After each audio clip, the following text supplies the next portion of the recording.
only on hallowed nights do they deign to descend upon our realm, rolling in like the fog and suffocating the courage from our hearts. You freeze on the spot, incapable of responding, and sure enough, the night snaps you right up in an instant. 4 of them, each with a terrible purpose alone, but when brought together, they become unstoppable. The DREADCURSED. Happy Halloweener, Bravely fans! I finally got a new team build for you. After being asked recently on stream if I was ever going to do more team builds like the Desperados, I started thinking about something for the spooky season, considering that it's my favorite time of the year. Now, at first, I did come up with a single character build, but once I started experimenting, it became clear that this would require the whole hog in order to function.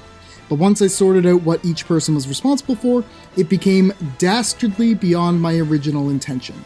And so, I welcome you to enter the vault and claim this horror-themed build for yourselves, the DREADCURSED. There are 4 separate roles that are included in this party, unlike the Desperados, who basically had 3. There's the Dread Knight, the Mad Scientist, the Golem, and the Witch. We'll go through them in that order, which means starting with the main body of the build. The Dread Knight is our DPS, a Phantom with Hellblade commands. Passives are across the board, full force, surpassing power, and epic group cast. This was the combo I found that worked best for me personally after trying a few different builds. But if this was going to be used for a solo boss, you could swap out all the party-wide stuff for more damage options. Critical amp, brute force, dual wield, the list goes on. For equipment, I tried to build into physical attack, crit, and speed if possible. Now, yes, this is similar in a way to the Desperados, but with a little more consistency and even some control aspects. And hey, can you blame me for loving Phantom as a DPS main? It's just so damn useful. On turn 1, we can use Ethereal Edge to ignore defenses for a while, then go to the Hellblade side and use Dreadblade on all enemies to initiate the lockdown. Because of the Phantom's results guaranteed specialty, it will ensure that Dread procs on every enemy that isn't immune to it. And now comes the other scary part. Terrorize! Just slap that across the whole team and watch it chunk them down as it does excessive damage to all enemies affected by Dread. Now, why this particular combo? Because A, it's Halloween, Terrorize, Dread, it's so fitting. And B, when you inflict Dread on an enemy, you nullify all BP gaining counters because it prevents them from gaining enemy. Plus, it rips away any BP they already had, so you're going to be substantially reducing the amount of bullshit being thrown your way.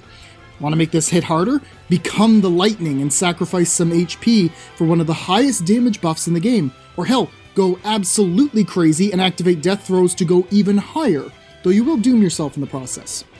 However, there is one issue with the Dread Knight. It burns through resources very quickly. So we need to look at the other 3 members for support, which means it's time to move along to the Mad Scientist.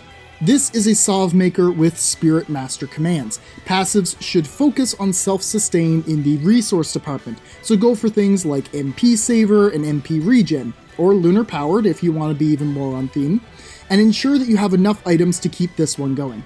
The main objectives of the Mad Scientist are to keep your party alive, and use abilities like Multi-Mix Elixir or Devotion to keep the Dread Knight's MP as full as possible. Mixing potions in forbidden ways and invoking divine rights for sinister purposes? Hell yeah. Next in line is the Golem, and this is just a fancy name for the classic BD2 BP tank battery. You take a Shield Master, give them Vanguard abilities, put on Revenge, BP Limit Up, and Subjob BP Saver, then Full Brave and use Defender of the People, followed by 3 Gifts of Courage on your Dread Knight, or throw a spare 2 at one of your other allies, if they could use it.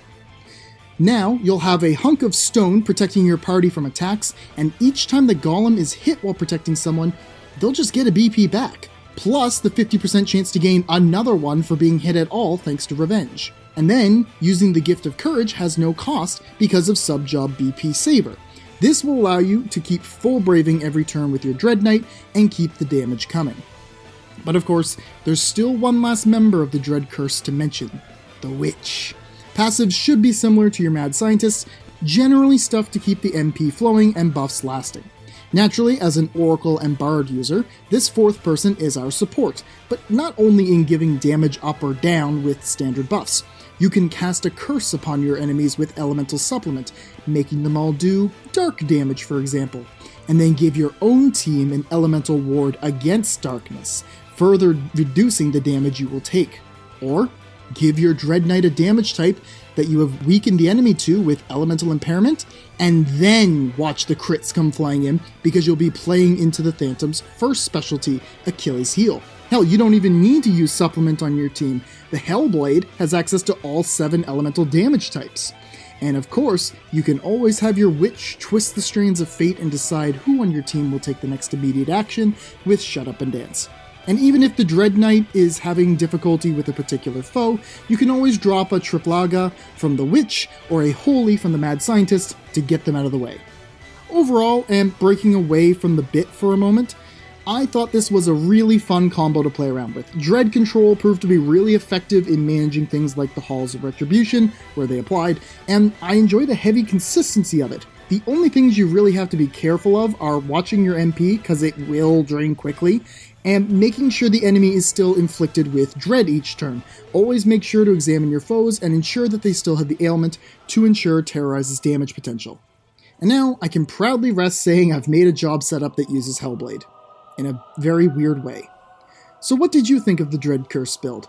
Was it appropriately spooky enough for you? Are you going to try this out sometime, or maybe have some suggestions for changes? Let me know in the comments section below, hoping to get some feedback on this one. I know I sure as hell enjoyed making it. Alright, thanks for watching, have a happy Halloween, I'll see you soon.